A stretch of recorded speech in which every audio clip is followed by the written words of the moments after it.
చెయ్యని నేరానికి శిక్షకు గురైన అల్లు అర్జున్ పద్మవ్యూహం ఛేదించిన అభిమన్యుడిలా బయటకు.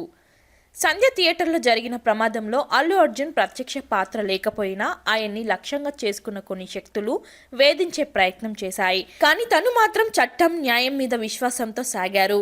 ప్రస్తుతం అవే ఆయనకు అండగా నిలబడ్డాయి. తన నేరం లేదని తేల్చాయి. ప్రత్యక్ష పాత్ర లేకుండా అల్లు అర్జున్ను బద్నాం చేయాలన్న శక్తులకు బుద్ధి చెప్పేలా తాజాగా తీర్పులు కనిపిస్తున్నాయి. తొలుత తెలంగాణ హైకోర్టు బెయిల్ మంజూరు చేయగా, ప్రస్తుతం నాంపల్లి కోర్టులో అల్లు అర్జున్కి పూర్తి స్థాయి బెయిల్ దక్కడం ఉపశమనంగా మారింది. వాస్తవానికి డిసెంబర్ 4 నాటి ఘటనలో ఆయన తప్పు లేదని తొలి నుంచే చెబుతూ వచ్చారు. చెయ్యని నేరానికి శిక్ష వేస్తున్నారంటూ వాపోయారు. అయినా కానీ ఆయన ఎదుగుదల, జాతీయ స్థాయిలో దక్కుతున్న గుర్తింపు సహించలేని శక్తుల పన్నాగాలతో అల్లు అర్జున్ ఇక్కట్లు ఎదుర్కొన్నారు. తప్పు లేకపోయినా కోర్టులు, జైలుకు వెళ్లాల్సి వచ్చింది. ఎంతగా వేధించినా ఆయన మాత్రం నిబ్బరంగా నిల్చుకున్నారు.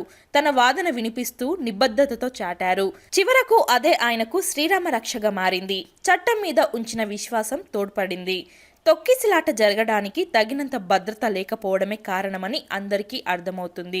కానీ దానిని పక్కదారి పట్టించేలా యంత్రాంగం వైఫల్యాన్ని సినిమా చూసేందుకు వచ్చిన హీరో మీదకు నెట్టిన వైనం స్పష్టమవుతుంది. ఇప్పటికే ఎన్హెచ్ఆర్సీ నుంచి తెలంగాణ హైకోర్టు వరకు అలాంటి వ్యాఖ్యలు చేశాయి. సినిమా చూసేందుకు రావడం ప్రాథమిక హక్కు. సెలబ్రిటీ అయినంత మాత్రాన దానిని అడ్డుకోగలమా అంటూ కోర్టులు కూడా ప్రశ్నించడాన్ని బట్టి అల్లు అర్జున్ తప్పేమీ లేదని తేలుతుంది. పైగా తాను గడిచిన 3 దశాబ్దాలుగా అనేక సినిమాలు ఆ థియేటర్లో చూసిన అనుభవం ఉంది. అయినప్పటికీ ఈసారి జరిగిన తమ వైఫల్యాన్ని పోలీసులు బన్నీ మీదకు బనాయించే ప్రయత్నం చేసినట్టు కోర్టుల వ్యాఖ్యానాలు చాటుతున్నాయి. ఎన్హెచ్ఆర్సీ నోటీసులు చెబుతున్నాయి. అసెంబ్లీ సాక్షిగాను, అంతకు మించి మీడియా ముందు అల్లు అర్జున్ మీద, ఆయన వ్యక్తిత్వం మీద దాడికి యత్నించిన వారందరికీ తాజా తీర్పులు చెంపపెట్టుగా మారాయి. కేవలం అల్లు అర్జున్ను టార్గెట్ చేసుకుని సాగించిన రాదంతంలా తేల్చాయి. స్టార్ హీరోగా ఎదిగిన తీరు సహించలేని ఐకాన్ స్టార్ ఎదుగుదల అడ్డుకునే కుట్రగా నిర్ధారించాయి. నేరుగా అల్లు అర్జున్తో పోటీ పడలేక కొందరు సాగించిన పన్నాగాలని పసిగట్టాయి. దేశమంతా కొనియాడుతున్న హీరో మీద గురిపెట్టిన వారికి బుద్ధి చెప్పాయి. ఇలాంటి కూయుక్తులతో అల్లు అర్జున్ ఎదుగుదలను అడ్డుకోలేరని తేల్చాయి. విశేషమైన వ్యక్తిత్వం, ఉన్నతమైన నటన సామర్థ్యం అల్లు అర్జున్కి ఆభరణాలుగా తేలిపోయాయి. పద్మ వ్యూహంలో అభిమన్యుడు మాదిరిగా ప్రత్యర్థుల కుట్రలు ఛేదించిన అల్లు అర్జున్కి ఆటంకాలు అధిగమించడం విశేషంగా మారింది. ఇలాంటి అనుభవాలు ఆయనకు ప్రజా జీవితంలో పాఠాలుగా ఉపయోగపడతాయనే అభిప్రాయం బలపడుతోంది. అభిమానుల హీరోగా ఆపద వచ్చినప్పుడు ఆదుకోవడానికి ముందుండే మనిషిగా ఈ ఉదాంతం మరోసారి నిరూపించింది.